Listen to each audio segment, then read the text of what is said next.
A woman fleeing her toxic marriage accidentally boarded the wrong plane and found herself seated next to a mysterious man who revealed himself to be a millionaire CEO. If you utter another word, I promise you will face the consequences. I am truly pleading with you. Grant me this one chance to be free. The glass splintered into 1,000 pieces before her eyes could register the moment. Emma recoiled as his hand struck her face with force, her cheek igniting with pain. She tasted blood, her knees weakened, yet she remained standing for one singular purpose. Mother? A faint voice trembled from the hallway. Lily, their 5-year-old daughter, held her teddy bear tightly, her eyes wide and lips quivering. She had witnessed it. Everything.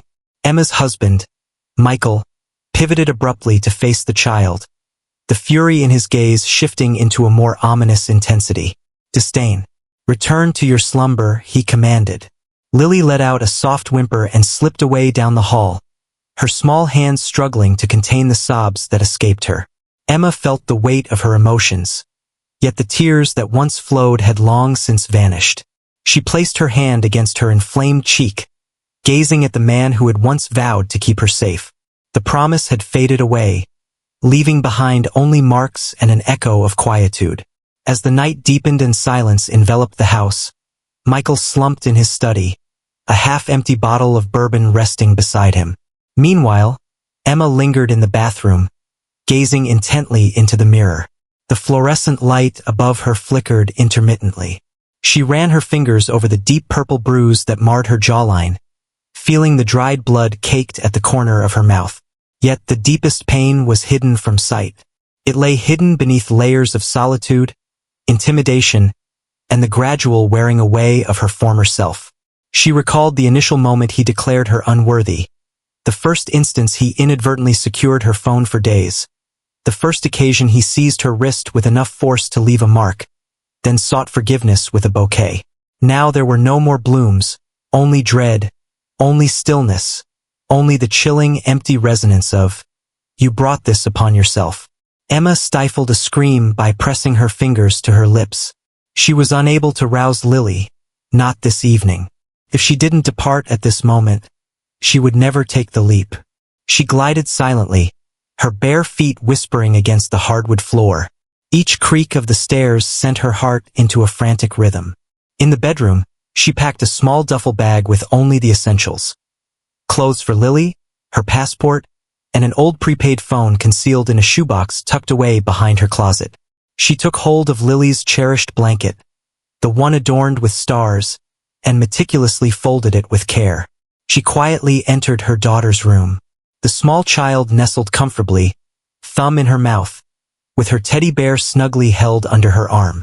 Emma bent closer, her voice soft and hushed. "Darling, we're embarking on a delightful journey." Lily awakened from her slumber. "Is father coming?" Emma's voice faltered. "Just you and me, no little ones around." In mere moments, they found themselves outside, the chill of the night air nipping at their skin. Emma's hands shook slightly as she secured Lily in the back seat of her car. She refrained from casting a glance back at the house.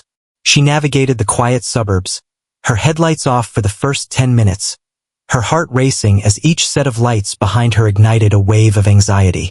Her initial intention was to head directly to her sister's residence in Oregon, yet anxiety obscured her clarity of thought. What if he monitored her phone? What if he figured out her destination? At a gas station 2 towns away, Emma took a quick, instinctive leap. She would soar through the skies. It was more secure, swifter, and more challenging to trace. With one arm gripping Lily's hand and the other holding her duffel bag, she paid cash at the airport. The attendant offered her the last available seat on the upcoming flight.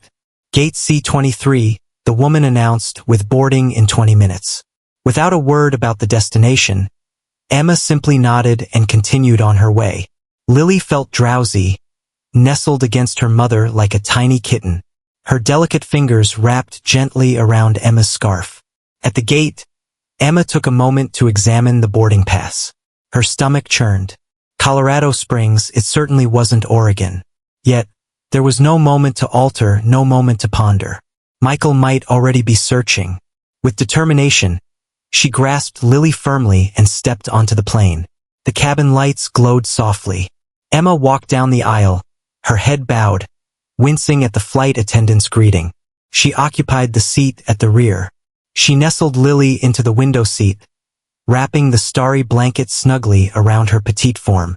It was only when Lily's gentle breaths filled the air that Emma finally permitted herself a moment to exhale as well.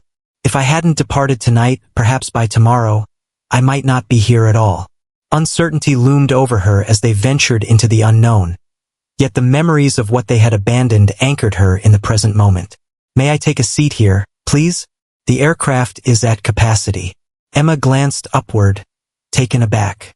A tall man, perhaps in his mid-30s, donned a simple gray sweater paired with jeans.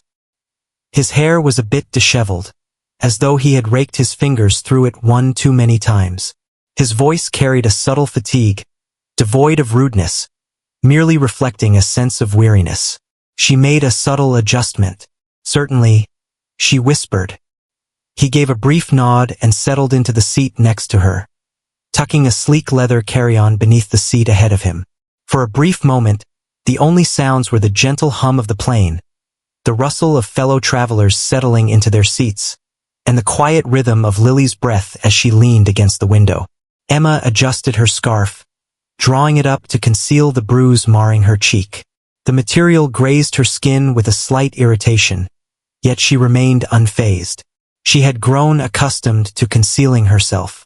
From the periphery of her vision, she sensed his gaze upon her, not intrusive, merely observant. She adjusted her position once more, attempting to angle herself toward Lily, concealing her face in the dim light. The aircraft doors sealed shut with a gentle thump. The captain's voice echoed through the air. Last preparations, directives for the cabin team. Emma was oblivious to it all. She clutched the armrest with intensity as the plane started to move on the runway.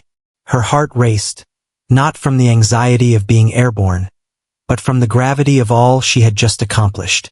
She was departing, fleeing, concealing herself with her child, with marks still vivid on her skin and dread still woven into her breath.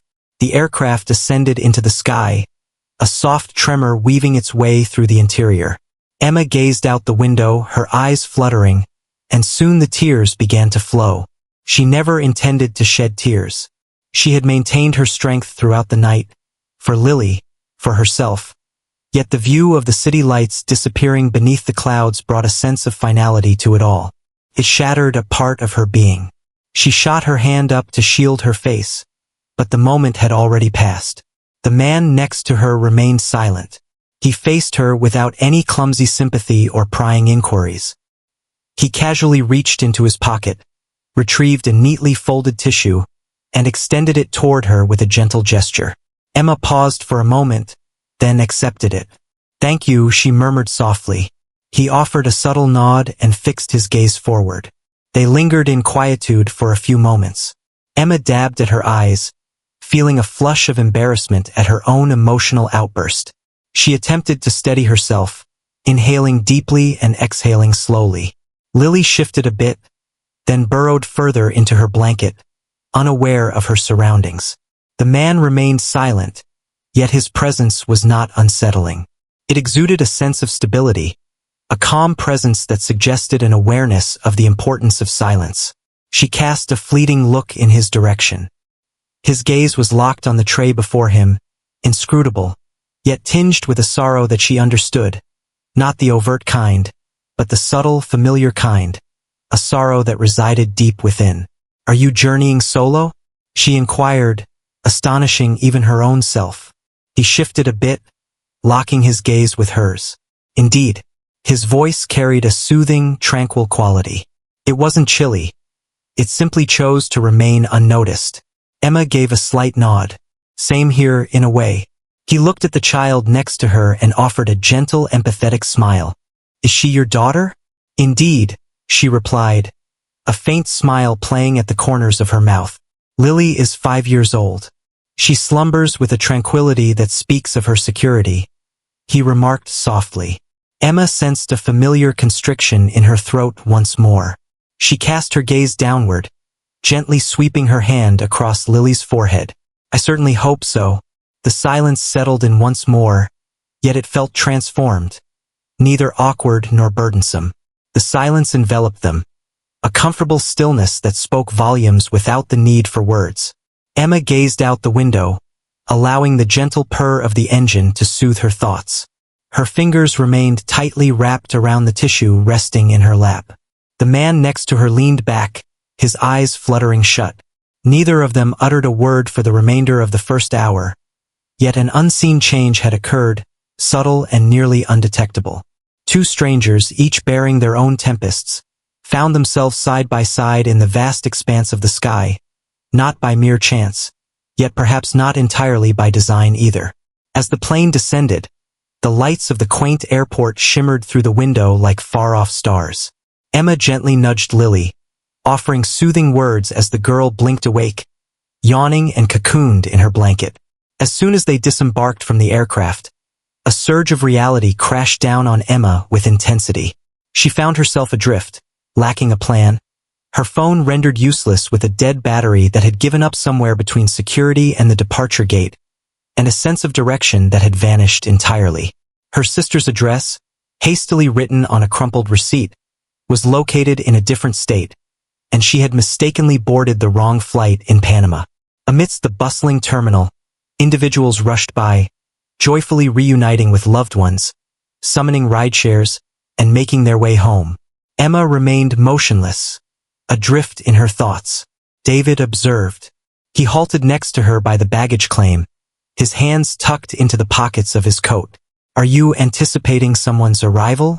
She paused, her lips parting briefly before sealing shut once more. At last, she gave a slight shake of her head. "I simply made an error. This isn't the destination I had in mind." He gazed at her, truly gazed at her, and then softly he spoke. "If you find yourself without a destination, I have a place in mind." Emma tensed. I'm not sure. It's not really a city," he quickly clarified. "Just a farm, roughly an hour's drive away. Peaceful, tucked away. No one is aware of it. Your daughter and you would find safety there, at least until you can sort things out." She regarded him, her gaze sharpening. "What makes you think it's appropriate to extend that to someone you don't know?" He held her gaze, unwavering. "Having once been a wanderer in need of refuge, I received kindness from another. Now I simply wish to extend that same generosity." She hesitated before responding, but as Lily grasped her hand tightly, trembling in the chill, Emma considered her choices. A serene spot distant from others, distant from him. She nodded with deliberate slowness. Understood. The journey was serene. Lily drifted off once more in the back seat of David's aging SUV, her tiny form nestled beneath Emma's coat. Emma perched at the front, gripping her backpack tightly, as the night slipped by in a hazy rush outside the window. David remained silent, refraining from idle chatter, as he navigated the twisting backroads, the headlights slicing through the darkness like threads of hope. The farm emerged like a vision, concealed behind a line of pine trees, cradled at the base of a soft hill. A quaint farmhouse adorned with whitewashed wood, its windows radiating a warm glow from soft yellow lights within. Wildflowers adorned the path, and a gentle breeze rustled the grass, even amidst the tranquil stillness of night. David assisted in bringing Lily indoors, as Emma absorbed the aromas of damp soil, aged timber, and a subtle hint of blossoms. "Is this really home?" she inquired gently. "For the time being," he responded. "Upstairs, you'll find a guest room with fresh sheets. Let me prepare some tea for you." Emma was taken by surprise by the comforting warmth that enveloped her as she crossed the threshold.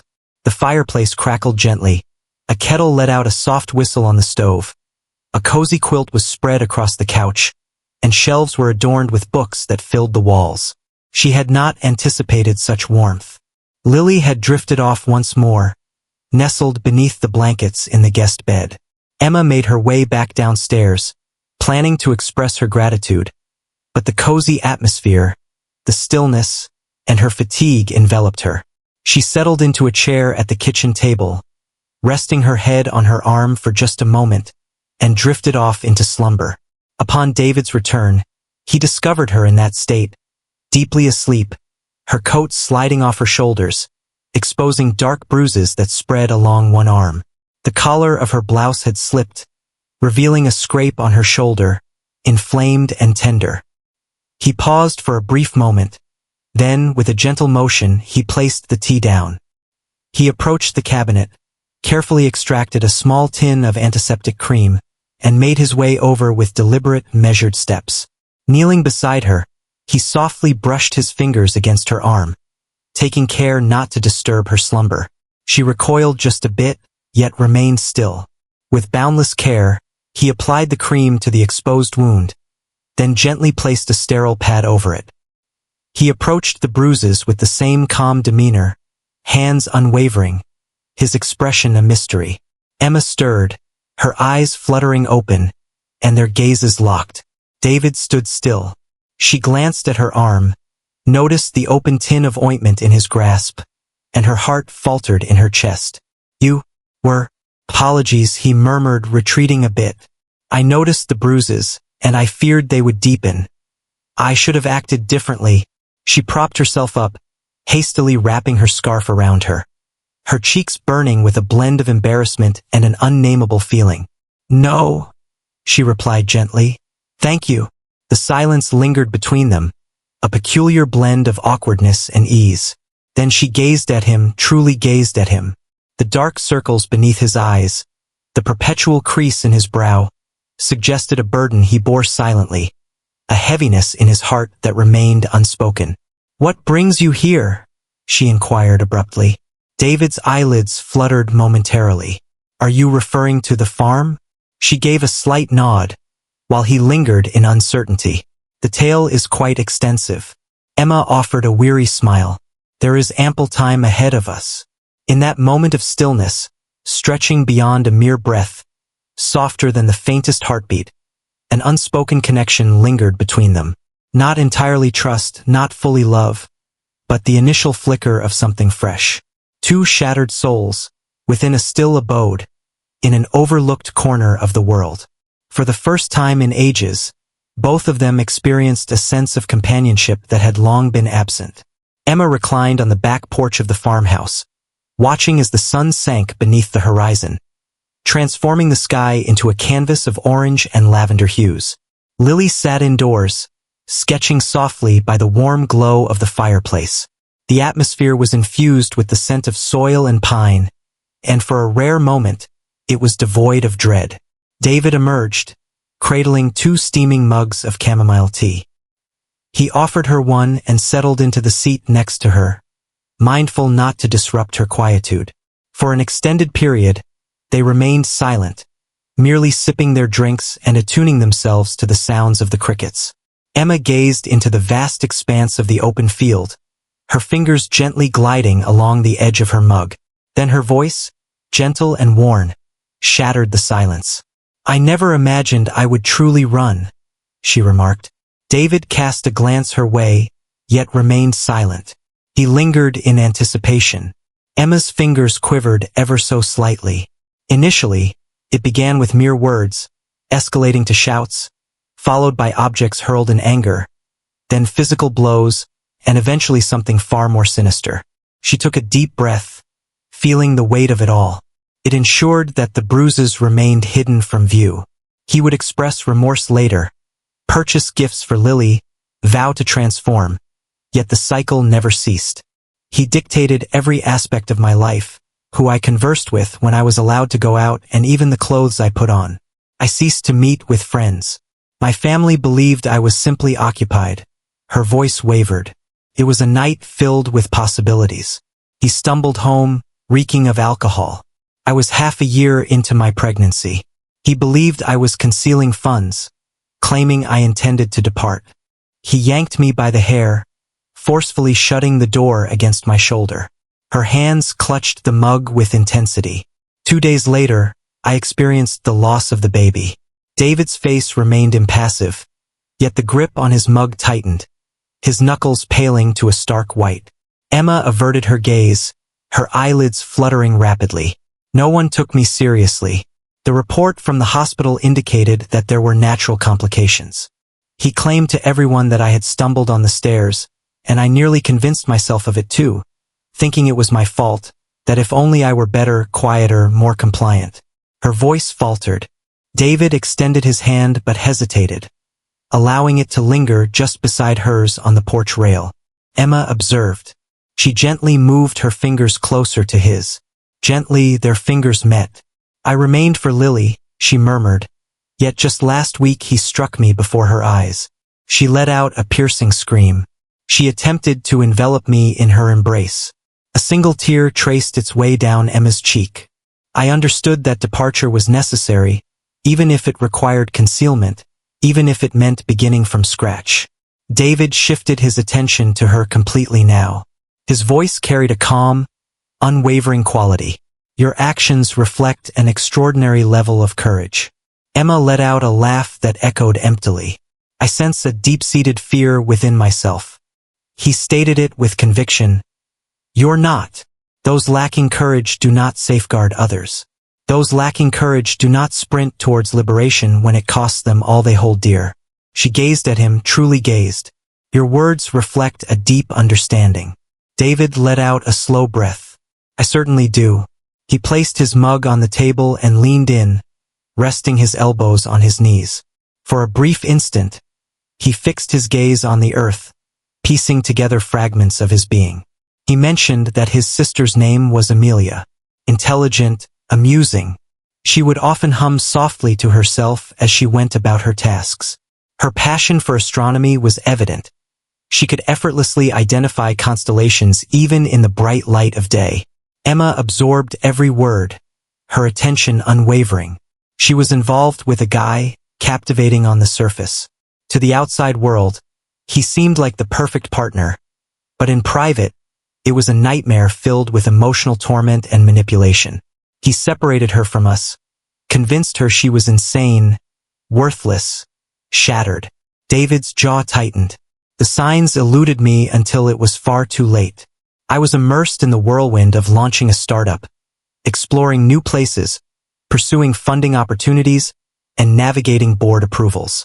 One night, she reached out to me in tears. I mentioned that I would return her call. I never did. A weighty silence. 3 days later, she succumbed to an overdose. It was claimed to be unintentional. I understand that it wasn't. Emma covered her mouth with her hand, tears beginning to pool once more. The following month, I resigned from my position as CEO. I was unable to face another figure or investment analysis. I parted ways with all the things that no longer served a purpose for me. Acquired this space, ventured out here to rediscover the art of breathing. Emma extended her hand toward him, without a moment's pause. She encircled him with her arms, quivering slightly. He restrained her, his embrace both firm and tender, their mutual grief connecting them more deeply than any words could express. They lingered in that moment, two fractured souls bound by the quiet that enveloped them. Not as lovers, not yet, but as survivors, as souls who have traversed through flames and emerged to share their tale. As they finally separated, David gazed deeply into her eyes. You're not obligated to share anything further unless you feel prepared. But remember, in this space, you will never face harm again.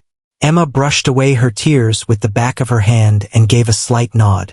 After so many years, she finally embraced the truth. And somewhere, hidden beneath the layers of bruises, fear, and grief, a spark of hope began to glow once more.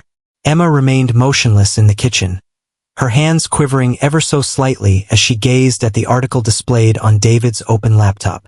She had merely intended to shut the screen after serving him tea, yet the headlines shouted at her in striking black letters. The vanished billionaire, the quiet decline of tech genius David Whitmore. Her gaze swept over the words, pulse quickening with every sentence. It elaborated on every aspect, how David had co-founded a groundbreaking AI startup that transformed the industry, how he was celebrated as a genius, a visionary, a future titan. Then arrived the heart-wrenching tragedy, the loss of his sister, the unfolding company scandal, the abrupt resignation. He had disappeared from sight without a word of reason. Whispers circulated widely. Some claimed he was in hiding. Whispers circulated about a collapse. And now, here he was, residing in a serene farmhouse, assisting her, a woman fleeing from nothing but anguish. She was completely unaware of his entrance. "Is that you, Emma?" David's voice carried a soft warmth. "Is everything okay?" She pivoted, taken aback, her cheeks reddening as she retreated from the laptop. "I didn't intend to intrude. I just witnessed the—" "It's all right," he interjected, his gaze gentle. "It was only a matter of time before you discovered the truth." Emma paused, then inquired, her tone strained. "Why didn't you reveal your true identity to me?" David cast his gaze downward. "Because I preferred that it remain inconsequential." She folded her arms, feeling both hurt and cautious. "And yet it truly does. You are a figure recognized by everyone across the globe. I am merely a woman who narrowly evaded danger with my child tucked away in a suitcase. You're something truly special, Emma." "Then why," she inquired, her voice elevating, "what motivated you to assist me? What is the purpose of my presence here? What is it that you seek from me?" David edged forward, yet maintained a careful space between them. Silence prevails. "I desire nothing. I simply—" He let out a long, measured breath. "I longed for someone to perceive me beyond the surface. Devoid of wealth, prestige, and sorrow. I considered the possibility that you might—" Her jaw clenched, her breath unsteady. "Perhaps I am unable to do so." Silence hung in the air, taut and electric, as if poised to break at any moment. Emma's voice grew tender, yet trembled. "David, you possess a remarkable kindness. You provided Lily and me with tranquility when we were devoid of it. But now I understand your true identity, and I—" She cast her gaze downward, her eyelids fluttering rapidly. "I feel out of place in your realm. I was never intended to." "You belong wherever you feel safe," Emma said with a hollow laugh. "You simply don't grasp it. For far too long, I've grappled with a sense of worthlessness, as if I needed to plead just to exist. And now, standing beside someone like you, it only serves to highlight how small I still feel." David's voice carried a hushed quality. "I never intended to evoke those feelings in you." "I understand," she murmured. "However, it does not alter the reality." She averted her gaze, biting her lip fiercely, as if she were restraining herself from revealing more than mere words. "I ought to take my leave." David remained still, his throat constricted, yet he gave a single nod. "If that is what you require." She anticipated that he would invite her to remain. He did not.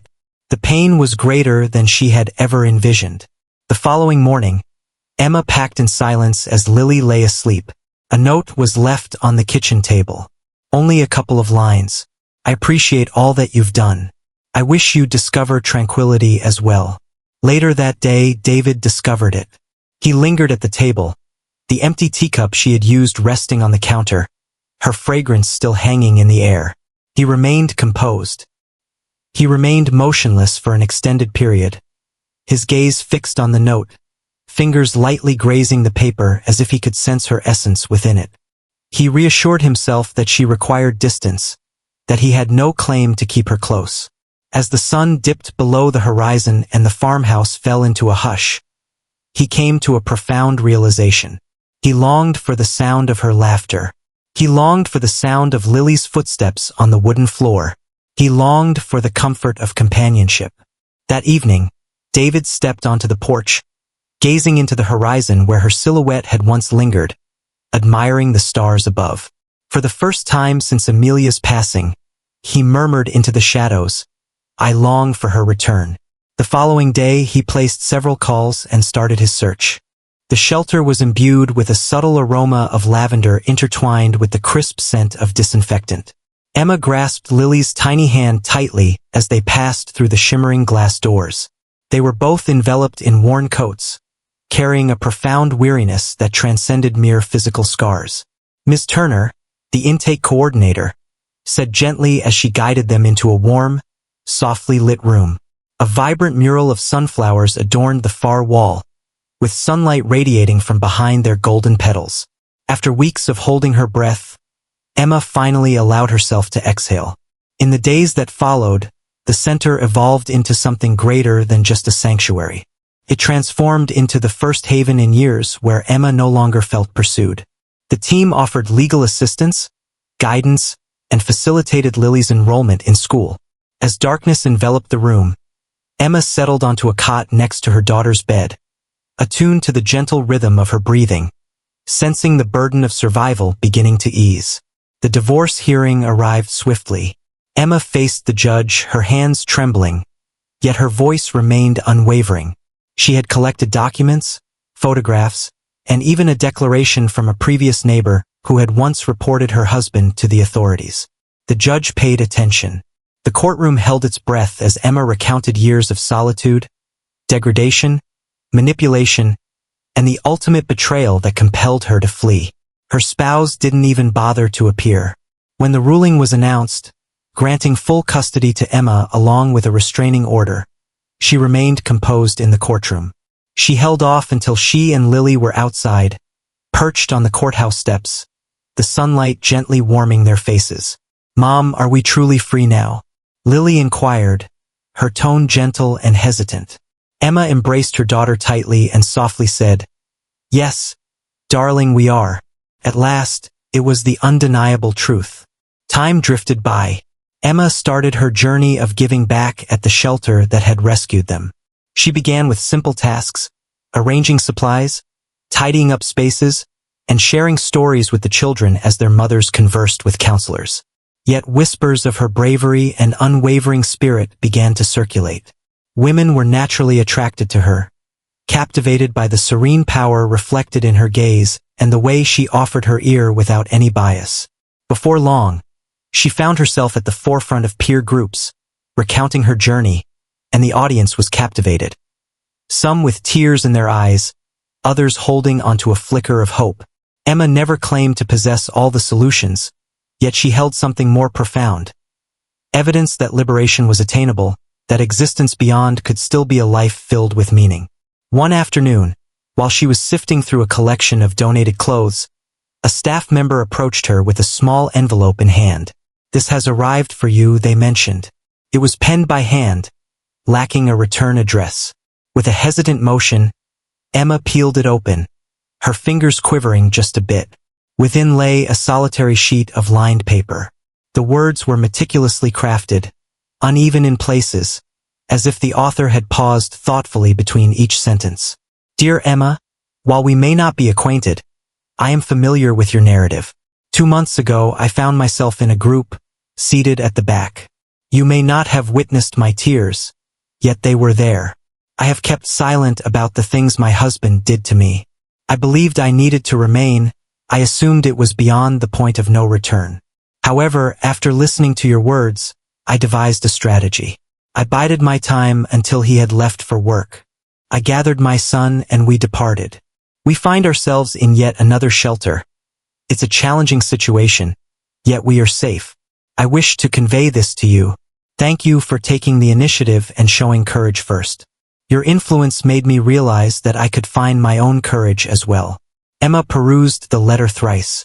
She settled onto the edge of the storage bench, allowing the tears to flow freely. They were not tears of fear, nor of sorrow, but of a joy so profound it resonated within. Lily discovered her moments later and nestled into her lap.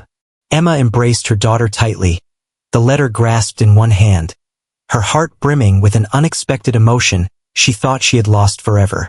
Objective. She had once dashed through the darkness, uncertain of her fate. Now her voice had guided another soul to discover the dawn. She had transcended mere survival. She was now in the act of saving. The community center hummed with gentle chatter as individuals arrived, settling into the humble hall. The folding chairs emitted soft creaks while the aroma of coffee and cookies wafted through the atmosphere. At the front of the room, a banner proclaimed, "Rising from the ashes, tales of resilience." Emma positioned herself by the podium, fine-tuning the microphone, her hands a bit clammy. She had navigated this path a dozen times now, yet each occasion still felt like treading on delicate ice, precarious and unpredictable. Yet a transformation had quietly taken root within her over the past months. Her voice had become more assured, her gaze increasingly confident. She was no longer sharing her narrative for mere survival. She was sharing it so that others might find the strength to believe in their own survival as well. Lily perched in the front row, her feet gently swaying beneath the chair, a radiant smile illuminating her face. The moderator welcomed Emma, and a courteous round of applause resonated throughout the room. With a determined stride, she advanced, took a moment to gather her voice, and commenced her speech. "My name is Emma Turner," she said, her voice steady, "and not too long ago, I believed I was unseen." She recounted her journey with brevity and sincerity. The stillness, the restraint, the apprehension. On the night she decided to escape, she refrained from embellishing or dramatizing the situation. Her words fell like pebbles into calm waters, understated yet creating profound waves beneath the surface. "I believed I was empty," she murmured, her tone gentle. "But there was still one thing I held on to. With the arrival of my daughter, a decision lay before me." Audiences absorbed every word. Some moved to tears, while others responded with silent acknowledgments of understanding. Emma inhaled deeply, poised to conclude her speech, when the moderator interrupted with a throat clearing once more. "We have an additional guest speaker, someone who has requested to share a surprise with us." Emma blinked, her mind swirling in confusion. That certainly wasn't what she had envisioned. At that moment, her gaze fell upon him. He strolled down the aisle at a leisurely pace, his hands hidden within the pockets of a charcoal coat, the collar turned up just enough to shield him from the cold. His hair had grown a bit longer, and his eyes were clouded with deep emotion. "David." Emma felt a sudden jolt in her chest. He ascended the stage and pivoted to confront the crowd, his eyes gliding over the audience before settling on her. "My name is David Callahan," he said softly, "and I once held the position of CEO at one of the nation's fastest-growing companies." A soft whisper spread through the crowd as they drew closer, eager to listen. "I possessed it all: authority, status, a luxurious penthouse, and a circle of admirers who recognized me. Yet, none of it held any significance after the loss of my sister, after the painful truth dawned on me that I failed to shield the one I cherished most from someone who professed to love her." He hesitated, gulping down his apprehension. "After that, I vanished. I departed from the city, the hustle of business. I existed in quietude. One day, unexpectedly on a plane I hadn't intended to take, I found myself next to a woman who had her whole existence packed into a backpack, accompanied by a tapestry of bruises." Emma stifled a gasp, her eyes brimming with astonishment. David faced her squarely, the surroundings blurring into insignificance. She held back her tears, at least initially. She gazed out the window as if she had already departed. Yet when the tears finally fell, she showed me the true essence of bravery. He moved in, his voice soft yet distinct. "She claimed that I saved her life, yet the reality is that she was the one who saved mine." Then, gradually, David sank to one knee, lacking a ring, devoid of a vow of eternity, yet filled with genuine, quivering earnestness. He stated that he did not come here seeking your affection. "I arrived seeking an opportunity, a chance to begin anew, to stand alongside you, to connect with your daughter, to gain your trust.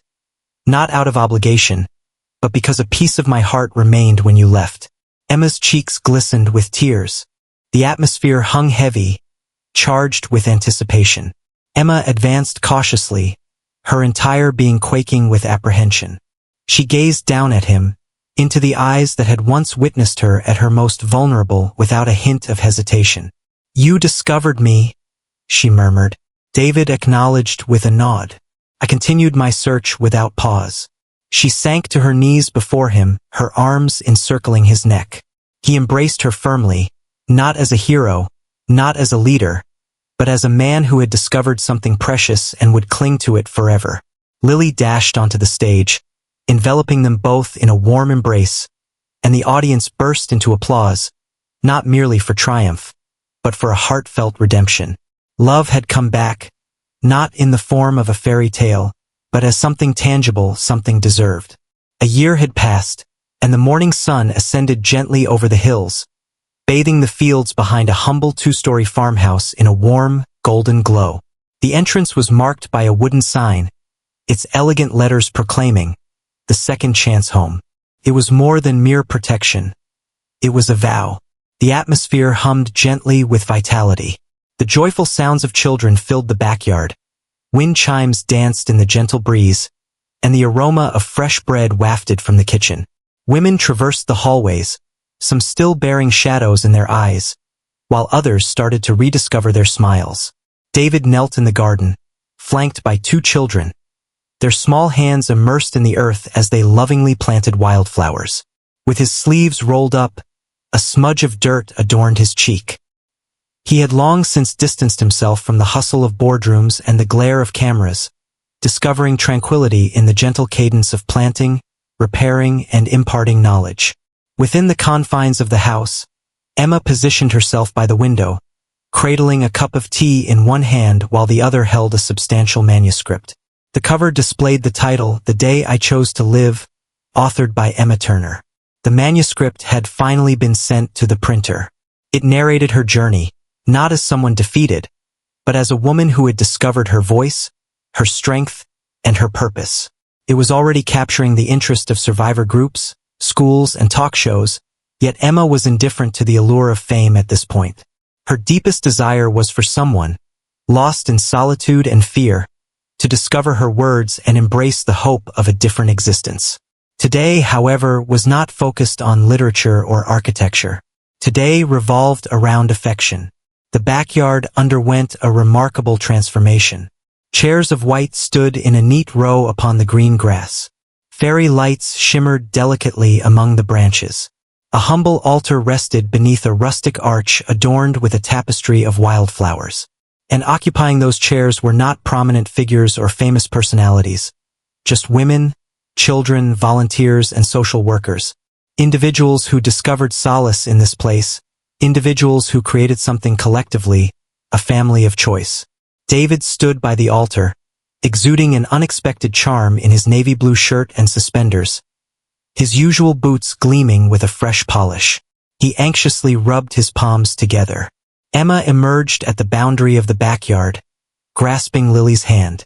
She donned a delicate ivory dress, gentle and billowing, with a crown of fresh daisies intricately woven into her hair. Her gaze locked onto David's amidst the throng, and the world around them dissolved into nothingness. As she approached him, Lily pulled on her hand and murmured, "Mom, I believe today is something special." Emma's smile shone brightly, even as tears streamed down her cheeks. "Indeed, it truly is." The ceremony was brief and heartfelt, devoid of elaborate speeches, just two souls sharing soft vows under a sky that had previously felt distant. After the kiss, with the crowd roaring and the music swelling, Lily rose on her tiptoes to whisper into David's ear. "May I share a little secret with you?"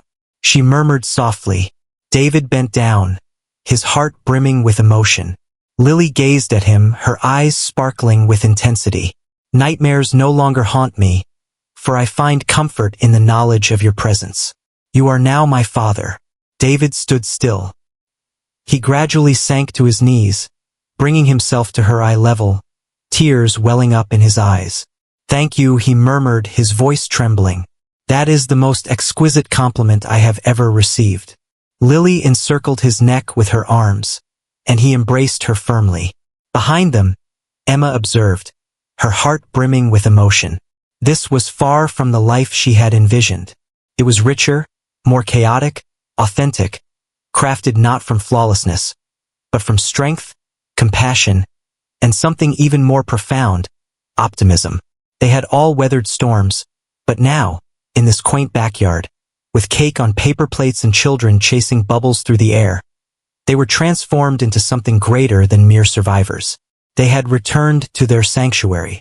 When someone asked Emma during a radio interview to describe her new family in a single sentence, she smiled and replied, "We may not be perfect, but we are real." If this story resonated with you, if it brought to mind the possibility of healing even in the darkest times, and the unexpected growth of love, then I invite you to take a moment to like this video, share it with someone who could use a bit of hope, and most importantly, subscribe to Soul-Stirring Stories, where each narrative is designed to uplift your spirit, heal your soul, and remind you that you are never alone. Fresh narratives each week, authentic individuals, genuine feelings, true affection. Tap the bell icon to ensure you never overlook a moment that could transform your day or even your life. Until we meet again, remain compassionate, stay resilient, and continue to have faith in new beginnings. Welcome to Soul-Stirring Stories, a place where each narrative takes you on a heartfelt journey back to your roots.